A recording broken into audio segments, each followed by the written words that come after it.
Hi everyone, I'm going to share with you today an NLP4Kids article, but before I do, there's something I'd really like for you to go and check out on the NLP4Kids website. On our blogs page, we have installed a daily newspaper. Now, you can, of course, install this onto your own website too. It's called paper.li, and it collects together information from all over the web from lots of different sources that relate to the stuff that you do. So we've got some great articles coming on from the NSPCC and parenting magazines and teachers magazines and those sorts of things, and they're all getting published on the NLP4Kids website on a daily basis.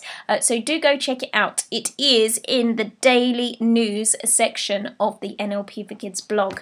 But today, I'm sharing with you an article called Sensitivity. It's easy to assume that some children are more sensitive than others, that lifestyles, parenting and experiences may have a factor on their ability to cope with strength and the resourcefulness that they can access in challenging situations. However, I have a theory that sometimes we can react quite sensitively to unexpected situations because they are exactly that, unexpected.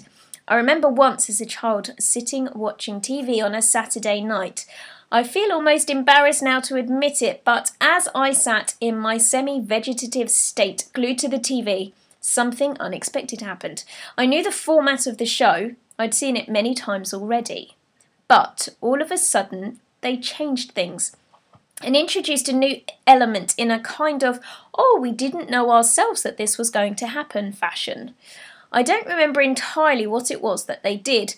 Maybe an unexpected guest at an unexpected moment, or a sudden we're going to get taken off the air sort of scenario.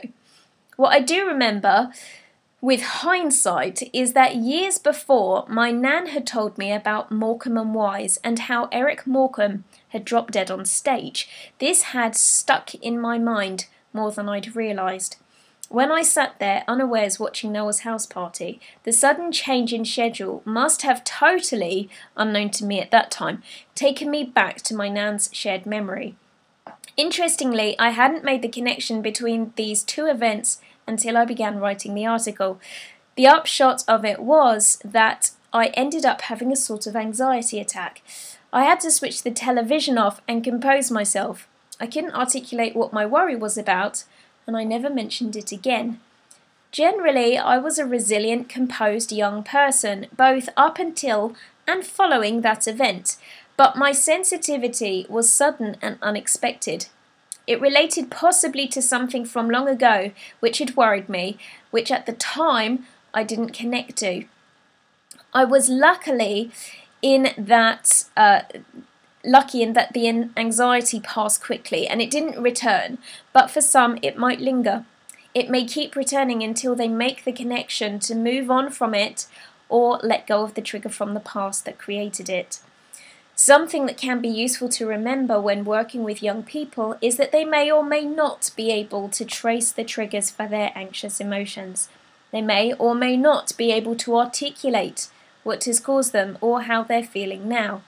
They may only be able to share their symptoms as a result of expressing them via their behaviour, which might not put them in the most favourable light at times. Equally, they may not have had any upset of this kind and instead just be acting up for other reasons entirely, so it cannot be assumed that every problem is related to problems from the past.